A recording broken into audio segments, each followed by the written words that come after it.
At the Real Greek, today we are talking about gigantes, which are giant butter beans, and you normally get them like that. This is in their dried form, but it takes quite a lot of work to get them to a stage where they're edible, because you've got to soak them overnight, sometimes over 2 nights with butter beans if their shell is very thick. Then you need to boil them up at least 3 times to make sure that they're nice and soft. And sometimes, if they do have a very chewy outer, you just have to take the outer shell out because it's almost indigestible. The other thing you can do is what I tend to do, is to buy already prepared cooked butter beans in a can, left in brine, just drain away the brine, and you get left with these butter beans, and they are ready to go, and they're just as delicious without half the work, so it's perfect. I'm going to cook gigantes with pastourma. Now, pastourma is a very, very special Greek sausage. It is incredibly aromatic. It has cumin and paprika, and it has wine in it, and it's actually cooked with some of the blood from the beef as well, so it's almost like a black pudding, the way the English people have, and they smell amazing, and there's lots of garlic, and once you've eaten a pastourma, you'll never go back. You'll never want to eat a normal sausage again. And you can get pastourma online, or you can get it from Greek delis. You've got to try it at least once. I'm going to make a simple stew and put it in. So it's a classic bean and sausage stew, but it's made just so much nicer because we're using Greek ingredients.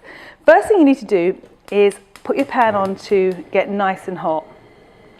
And one of the flavours that I've got running through this stew is fennel. So I want to put my fennel seeds in, and I'm just going to put them into the pan dry so they just release their aroma. And the way that you know if they're ready is they start to move. So then you know they've got hot enough, and as soon as they've got hot enough, that's when I can add some oil, because you don't want to blacken them because that's going to make them bitter and you'll lose the flavour. You just want to just warm them up, and I'm starting to smell the fennel now, to that stage, and then you can turn down the heat a little bit actually, and add a little bit of olive oil. And with the basis of most stews, you've got a bit of olive oil. To the olive oil, you're going to add onions, because onions are what adds sweetness. To whatever you're going to cook, it's the onions that are going to add sweetness and a little bit of depth. So we've got some coarsely chopped onions there, just chucked in. So after the onions, I'm going to put the garlic. I've got 4 cloves of garlic that I've roughly chopped.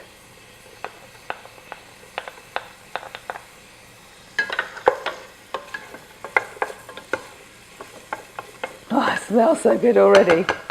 To the garlic, I'm going to add the fennel, and I've just roughly chopped that.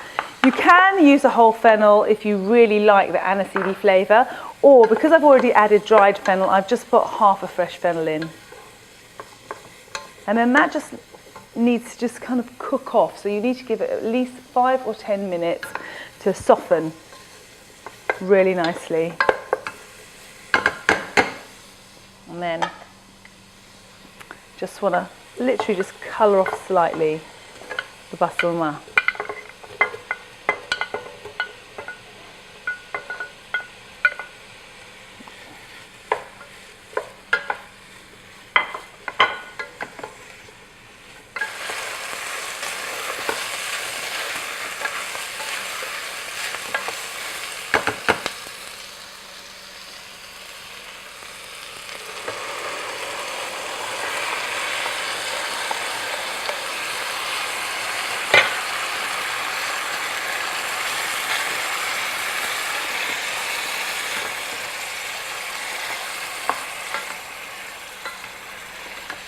Now this just smells amazing. So I'm going to add about 125 millilitres of white wine, red wine if you like, but I've got a white wine bottle on the go, so I'm going to add that in. And if you see, once the stew's cooked a little bit, that it needs a little bit more liquid, then you can either add some wine, a bit more wine, or you can add some stock or a little bit of water, depending. If it's already really flavoursome, you can just add a little bit of water.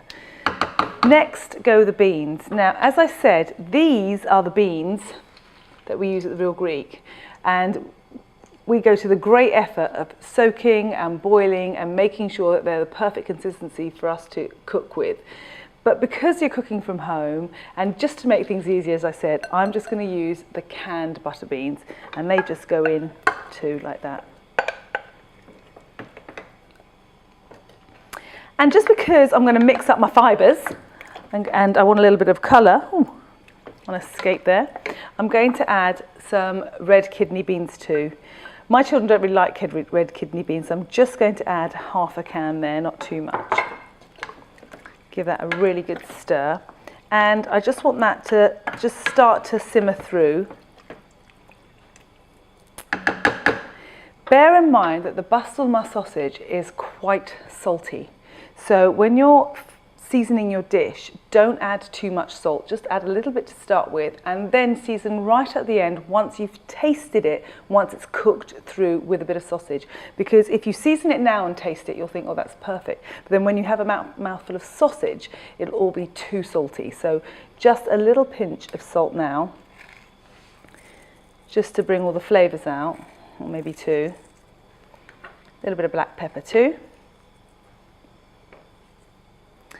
And then once it starts to boil again, that's when you can add the spinach. Now, depending on how you like it, because this stew needs cooking, it needs about an hour on a low heat to simmer really well. And like all stews, it'll taste better the next day. So if you are a really organised person, you can get this done the night before and then just bring it out of the fridge, warm it up again and serve it the next day. And actually all the flavours will be much stronger then. And if you're going to do that, then don't put the spinach in until the next day. But if you're serving it on that evening, then put the spinach in now. And spinach shrinks to nothing, so you need to put that in slowly. So I'm going to put a handful in here and just put the lid of my saucepan on and let that wilt down, and then I'll just keep adding the spinach and stirring it in.